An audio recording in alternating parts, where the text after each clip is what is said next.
Yongki, apa kerja kau? Ini mobil kau kan? Nah, saya di sini. Terus? HP di situ. HP di situ kan tempatnya. Nah, yaudah ambil HP itu. Perkembangan teknologi kini sering sekali disalahgunakan bagi orang-orang yang berniat jahat. Ada yang menggunakannya untuk menipu hingga mengganggu korban dengan cara yang teramat menggelikan. Seperti apa contohnya? Di sini Mia akan menceritakannya. Untuk itu subscribe dan tekan lonceng notifikasinya dulu ya teman-teman. Jangan lupa siapkan hati dan pikiran kita untuk menjadikan kasus ini sebagai pelajaran agar kasus serupa tidak terulang di kemudian hari. Kita kenalan dulu ya dengan seorang gadis remaja bernama Astrid Aprilia, berusia 15 tahun dan tercatat sebagai siswi SMA Negeri 2 Rejang Lebong.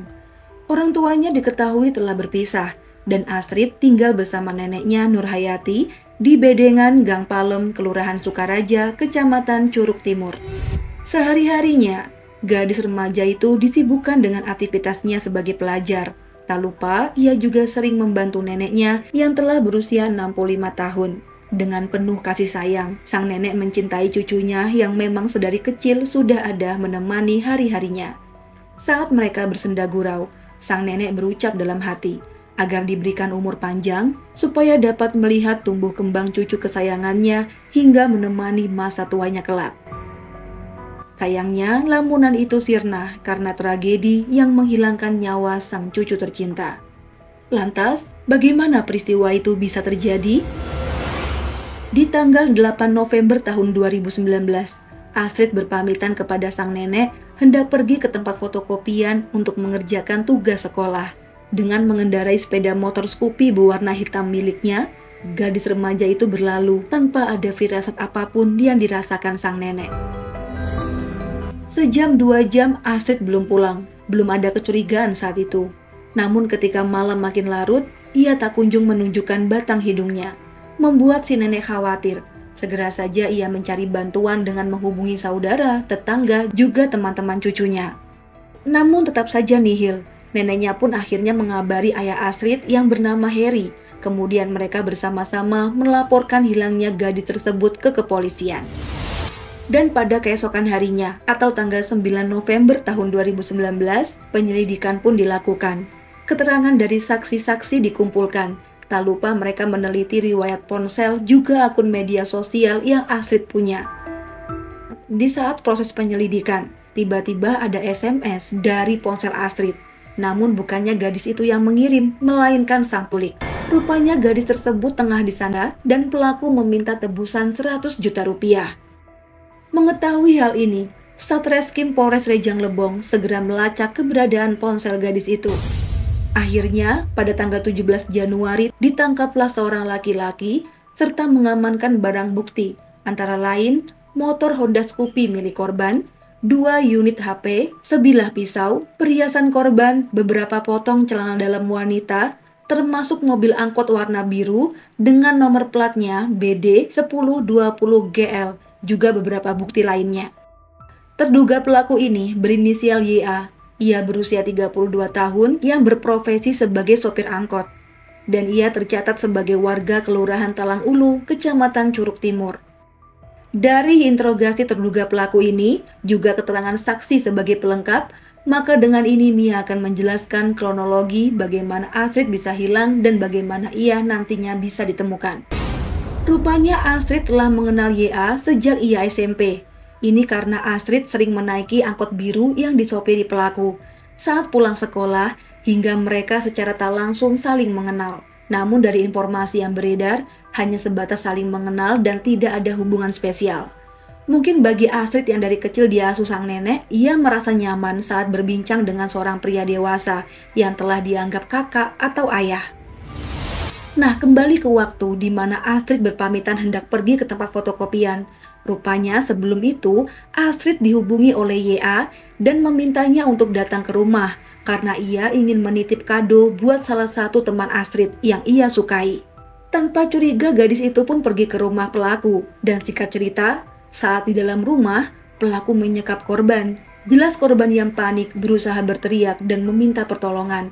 Nah, pelaku yang ikutan panik malah takut jika tetangga bisa mendengar. Lantas ia menekik leher korban dengan sekuat tenaga hingga gadis itu tewas seketika. Disinilah pelaku yang memang niat awalnya untuk menguasai harta korban, melucuti perhiasan korban, juga mengirim pesan kepada keluarganya untuk meminta tebusan sebesar 100 juta rupiah, serta meminta anak perempuan sebagai pengganti Astrid. Nah, setelah korban tewas, pelaku membawa tubuhnya dan dibuang ke air terjun Cibanyak Sungai Air Merah, Kecamatan Curup Tengah, hingga pelaku berhasil dibekuk polisi. Dengan ditangkapnya pelaku, polisi berhasil mengetahui keberadaan tubuh Astrid. Akhirnya pada tanggal 22 Januari tahun 2020, tim Polres Rejang Lebong dan dibantu beberapa TNI dan warga menelusuri Sungai Air Merah mencari tubuh Astrid. Dan akhirnya berhasil menemukan tengkorak kepala manusia dalam kresek hitam, juga ada potongan lain. Namun sayangnya jeroan tubuh tersebut sudah tidak ada.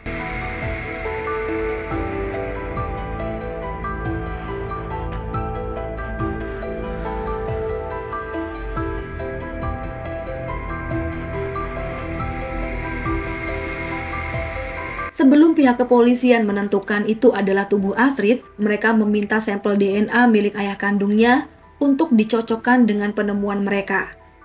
Dari hasilnya, benar saja, itu adalah bagian tubuh milik Astrid. Namun teman-teman, jika menurut pelaku, ia hanya membuang tubuh Astrid dalam keadaan utuh dan tidak memutri lalakannya atau melecehkannya. Kemungkinan jasad korban telah dimakan binatang buas di sekitar sungai.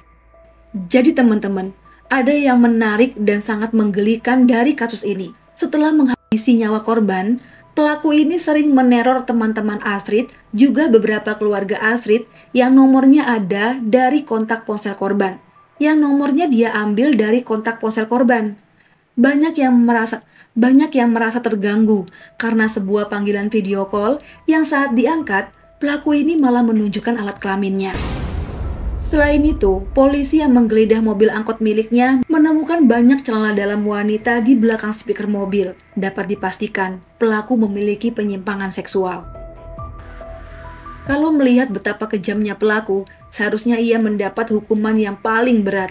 Namun dari media berita yang sudah Mia dapatkan, pelaku hanya diancam hukuman penjara selama 15 tahun. Tentu tidak adil. Ya, semoga aja bisa lebih dari itu ya teman-teman. Mengingat otak mesumnya yang membahayakan gadis-gadis belia. Untuk itu, diingatkan kepada para orang tua supaya memantau anak-anak kita, baik anak gadis atau anak laki-laki. Banyak remaja yang enggan bercerita kepada orang tuanya akan keluh kesah yang mereka hadapi. Jangan sampai kita hanya bisa menyesal tanpa bisa mencegahnya. Kita tentunya turut berbelasungkawa. Semoga almarhum diampuni segala dosa-dosanya, dilapangkan kuburnya, serta untuk keluarga yang ditinggalkan, semoga diberi kesehatan, kekuatan, serta keikhlasan. Sampai sini dulu video Mia kali ini. Mohon maaf jika ada salah-salah kata. Sampai jumpa di video selanjutnya. Bye!